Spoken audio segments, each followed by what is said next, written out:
We're watching Press TV's news review, where we look deeper into some of the top stories of the day.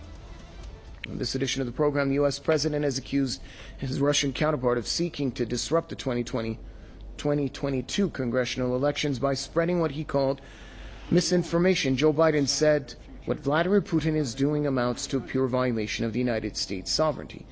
Biden called his Russian opposite number, quote, a real problem. The U.S. president said Putin is sitting on top of an economy that has nuclear weapons and nothing else. Biden underlined that Putin knows he is in real trouble, which makes him even more dangerous.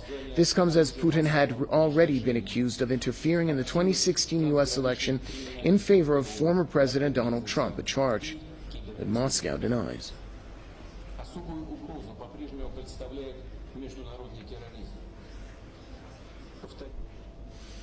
Joining us on this edition of the News Review, we have historian and analyst Marcus Papadopoulos, who's joining us from the British capital, London. Also joining us from Belgrade, we have political commentator John Bosnich. Gentlemen, welcome to the program. Let's start off with Mr. Papadopoulos in London. What do you make of these recent accusations coming from Joe Biden? Well, I should first of all say how remarkably ironic and laughable it is to hear an American president accuse a foreign government of interfering in the internal affairs of America when the United States, alongside Britain, is the principal violator of the concept of state sovereignty as laid out in the United Nations Charter. And I distinctly remember during the Russian presidential election of 1996, when Bill Clinton, who was so concerned that the communists would defeat the incumbent in Russia at the time, the pro-Western Boris Yeltsin, that he dispatched to Moscow a team of senior election campaign strategists to ensure Yeltsin's victory and to ensure that Russia would continue along the pro-Western line of Boris Yeltsin. Now, of course, the communists actually won that presidential election, but that is a discussion for another time. Now, Russia, because it is again a superpower, provides a very useful distraction for both American politicians and American mainstream journalists at a time when American society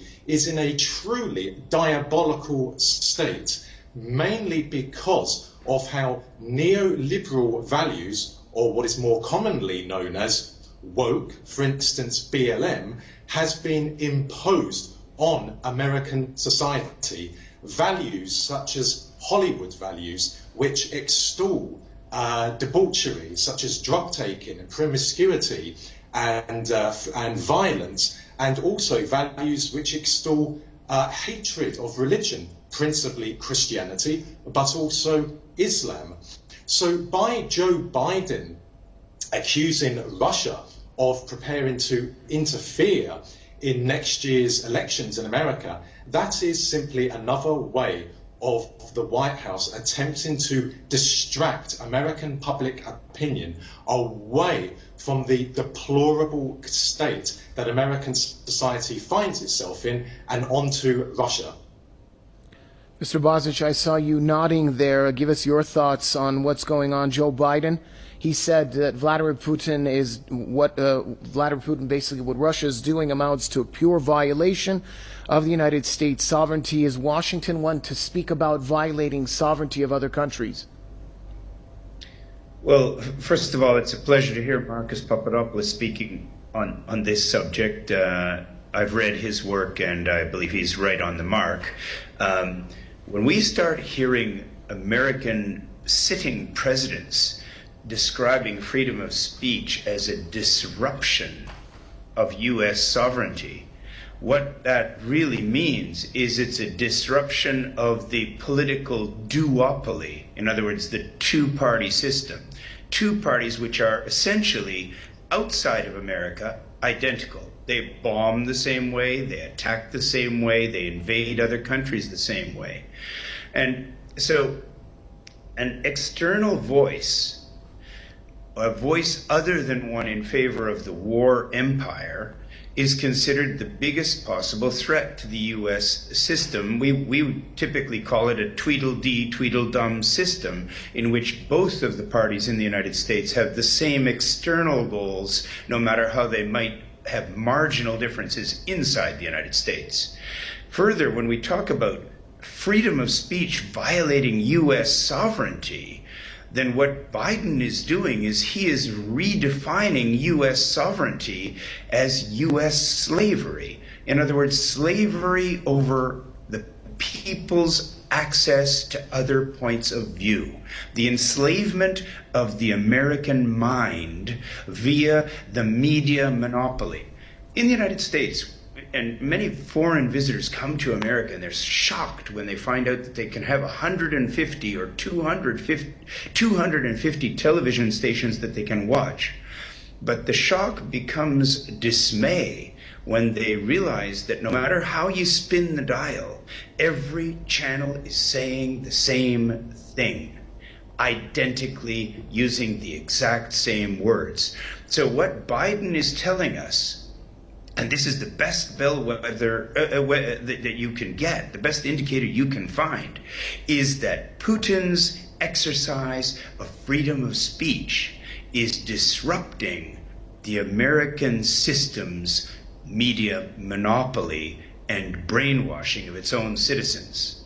And finally, just to add a point, there have been multiple lawsuits and cases that have gone up to the Supreme Court in the United States about the right of freedom of speech and whether it applies only to Americans.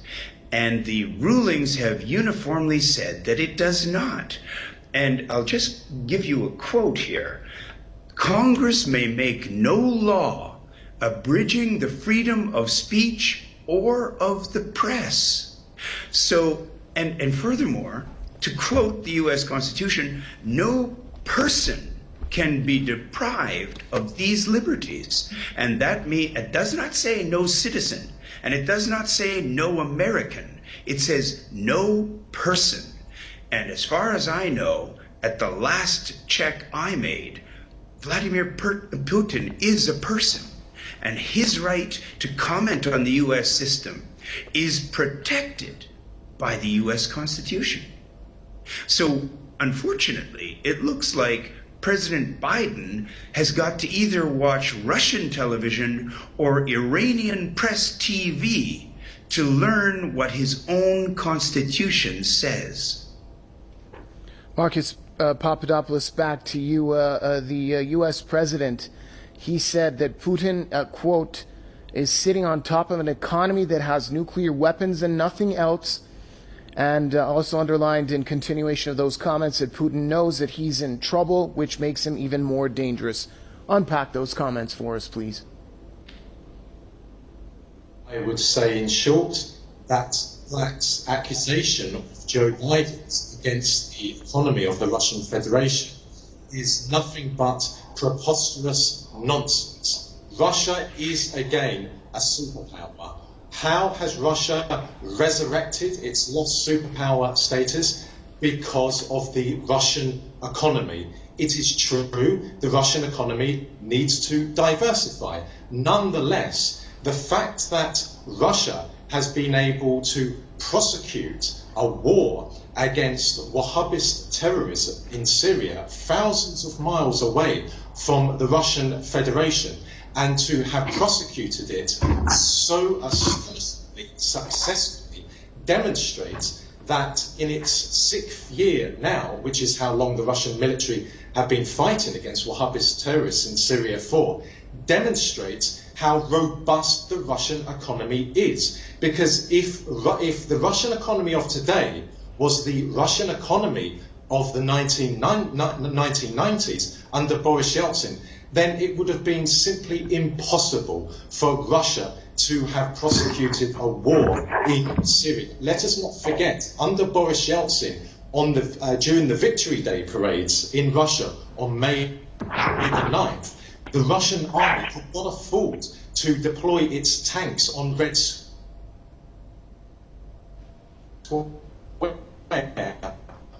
Why?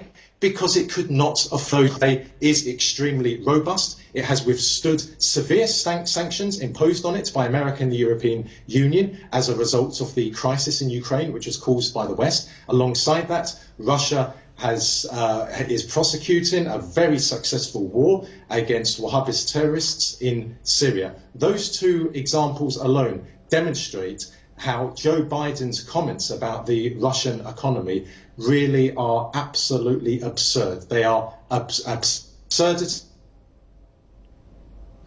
All right, Mr. Papadopoulos, let's leave it there. We are running short of time. Mr. Bozic, I'm going to give you less than a minute to wrap it up for us and give us your thoughts on the closing statement.